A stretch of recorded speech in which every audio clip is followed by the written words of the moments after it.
আপনাদের মধ্যে অনেকেই হয়তো ফ্লাইট চলেছেন, আবার অনেকে খুব বেশি ফ্লাইটে চলাফেরা করেন, আবার অনেকে প্রথমবার চড়েছেন, অনেকে চড়ার জন্য প্রস্তুত হচ্ছেন।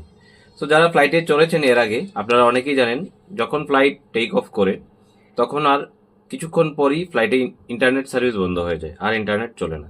আবার যখন ল্যান্ড করে তখন ইন্টারনেট চালু হয়। মাঝ আকাশের যে এই সময়টুকু 30 মিনিট থেকে আড়াই ঘন্টা, ম্যাক্সিমাম অনেক অনেক জায়গায় 6 ঘন্টা, 2-3 আরও বেশি সময়ও লাগে।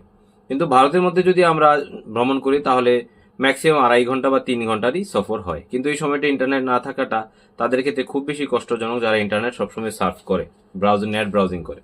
কিন্তু তাদের জন্য একটা সুখবর, এয়ারটেল এরো মোবাইলের সাথে এখন টাই আপ করেছে। এরো মোবাইল বিশেষত প্লেনে থাকা যে ইন্টারনেট সিস্টেম আছে তার সাথে টাই আপ করছে এয়ারটেল, যে এখন থেকে মাঝ আকাশেও কিন্তু আপনারা চাইলে ফ্লাইটে ইন্টারনেট ব্যবহার করতে পারবেন। এর জন্য 195 এর একটা প্যাকেজ এয়ারটেল এনেছে। আশা করি সেটা খুব তাড়াতাড়ি লঞ্চ করবে।